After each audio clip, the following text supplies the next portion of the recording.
Lequel de ces tours de passe-passe est interdit? Celui-ci, le Brésilien Carlone, était le roi de ce dribble. Et il est devenu célèbre dans le monde entier. Ah, les Brésiliens et leur tour. Et Nani, le Portugais, a souvent été vu en train de jongler avec le ballon sur sa tête. Et puis cela ne semble pas être une mauvaise idée à première vue, je veux dire qu'il est assez difficile pour l'adversaire d'atteindre la balle. Ce qui nous amène au problème de tout ceci. Coelho donne un coup de coude à Carlone. Cela ne se termine pas toujours de manière aussi brutale, mais l'adversaire ne peut intercepter la balle qu'avec la jambe en l'air près de la tête.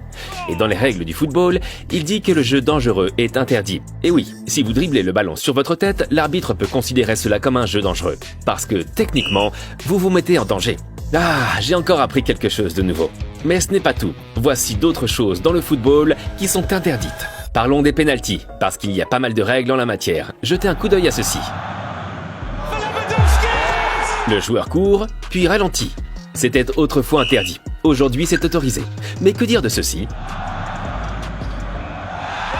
Et également autorisé. Le tireur peut tourner sur lui-même pour confondre le gardien de but. Pourtant, Neymar avait l'habitude de faire ce coup-là il y a quelques années.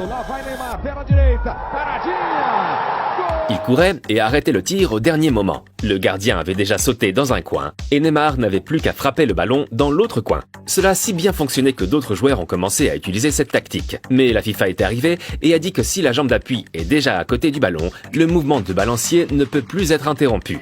Ce qui est logique. Sinon, ce n'est pas juste pour le gardien de but. La FIFA, pour une fois, vous avez fait quelque chose de bien. Notre prochain tour interdit peut également être utilisé lors d'un penalty. Vous vous en souvenez tous.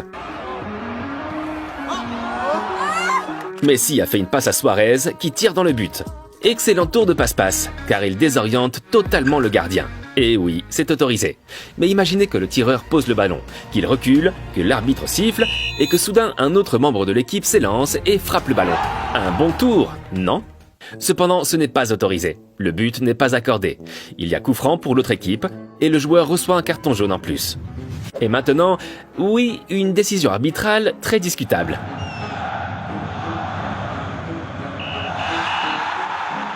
Que s'est-il passé? Sifon Moeti montre ses talents dans le championnat sud-africain et reçoit un carton jaune. Pourquoi? L'arbitre a estimé qu'il s'agissait d'un comportement antisportif. Voici ce que les commentateurs ont pensé de cette décision. Cependant, il est amusant à regarder. Et oui, une décision très bizarre de la part de l'arbitre. Qu'en pensez-vous? Dites-le nous dans les commentaires. J'adore le futsal. Et l'un des tours les plus populaires? L'arc-en-ciel. Aussi appelé tour d'Okocha. Ah, ce mec était un sacré joueur. Mais lorsque Neymar a tenté le coup, cela ne s'est pas passé comme prévu. L'arbitre l'a apparemment averti de ne pas s'exhiber, ce qui pourrait être considéré comme un comportement antisportif. Neymar a demandé à l'arbitre ce qui n'allait pas, il jouait juste au football, et l'arbitre lui a finalement donné un carton jaune. Oui, c'est un peu exagéré, monsieur l'arbitre. Et maintenant, une scène qui pourrait être tirée d'un animé.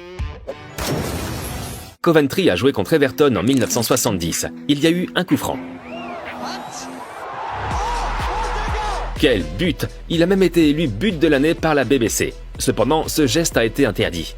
Il n'est plus permis de soulever la balle comme cela dans l'air lors d'un coup franc. Dommage, parce que c'était vraiment bien à voir. Et puisque nous parlons des joueurs les plus habiles du football et de leur tour de passe-passe, celui-là ne peut pas manquer. Ronaldinho, un génie de la balle. Et pourquoi ne pas attraper la balle avec les genoux pendant le match comme Ronaldinho et ensuite courir comme ça? Excellente idée, mais interdite. Imaginez que Ramos soit votre adversaire. Il en va de même pour cette astuce que nous connaissons tous. Mais ce n'est pas non plus une bonne idée de le faire pendant un match. Les blessures sont inévitables, ça peut être considéré comme jeu dangereux, c'est pourquoi ce n'est pas autorisé. De plus, je ne veux pas que Ramos vienne me voir pendant que je fais ce tour. Jan Gunnar Solli passe le ballon sous son maillot. Ça a l'air cool, mais les règles disent non. Mais vous savez quoi? Cette vidéo est pleine de ceci et cela est interdit. Mais vous savez ce qui est permis? De s'abonner à notre chaîne. Notre prochain, ce n'est pas une astuce. Notre prochain sujet de discussion est interdit partout dans le monde, sauf dans les îles Féroé. Il y a assez de vent fort à cet endroit, et c'est pourquoi il est permis qu'un équipier tienne le ballon pendant un penalty. Sinon, le ballon continuerait à rouler loin du point de penalty. C'est génial, non? Et les terrains de football sont superbes là-bas. Imaginez que votre équipe ait une avance de 1-0 et que le gardien de but fasse quelque chose pour gagner un peu de temps. Il perd du temps avec le ballon dans les mains. Mais il y a une limite de temps, 6 secondes. Certains d'entre vous connaissent peut-être cela de la FIFA. Si le gardien garde toutefois le ballon plus longtemps dans ses mains, l'arbitre peut accorder un coup franc indirect à l'autre équipe. Et pour tous ceux qui disent que les arbitres ne s'en préoccupent pas tant que ça, eh bien, jetez un coup d'œil à ceci.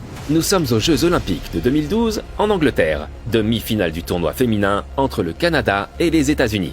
C'était un match fou. Le Canada menait 3-2. L'arbitre a en fait accordé un coup franc indirect. Le Canada n'en revenait pas.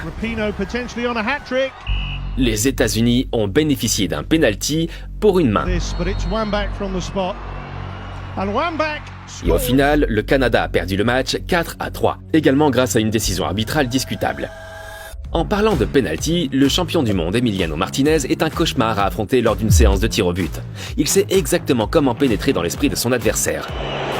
Ceci cependant n'est plus autorisé. Le gardien n'a pas le droit de sauter, de frapper le poteau ou la barre transversale, de toucher le filet ou de se détourner.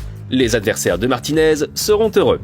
Et maintenant, un tour dont nous savons tous qu'il est interdit. La passe en retrait vers le gardien de but qu'il ramasse ensuite avec les mains. Mais il n'en a pas toujours été ainsi. Cependant, cette technique a été utilisée de manière tellement extrême au début des années 90 que tous les fans de football l'ont détestée. Je veux dire, regardez le Danemark à l'Euro 92. Les passes en arrière sont désormais interdites. Et oui, cela s'applique également aux passes en arrière avec la tête en essayant de surmonter cette règle. Bien essayé, Verratti. Le football est en constante évolution et les règles changent constamment. Saviez-vous par exemple que les célébrations de buts prolongés devraient être évitées à partir de la saison 2023 et qu'elles seront désormais ajoutées aux arrêts de jeu? Et il y a eu une nouvelle règle en 2019. Lors d'un coup d'envoi, le gardien de but est désormais autorisé à faire une passe à ses coéquipiers lorsqu'il se trouve dans la surface de réparation. Mais cela n'a fait que retourner la situation. Quelques équipes ont trouvé une faille à laquelle les législateurs n'ont probablement pas pensé.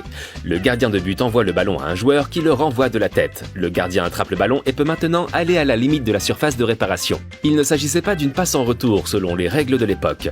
Mais cela a été rapidement interdit. Et maintenant, après avoir parlé de toutes les choses interdites, parlons d'une règle amusante. Nous sommes en finale de la Coupe du Monde 1974, Allemagne contre Pays-Bas. L'ambiance dans le stade olympique de Munich est fantastique. Tout le monde attend le début du match. Mais l'arbitre ne veut pas donner le coup de sifflet. Les arbitres de touche ont oublié les drapeaux de coin. Et sans eux, un match de football ne peut pas commencer. La finale a commencé avec 2 minutes de retard et l'Allemagne a remporté son deuxième titre de champion du monde.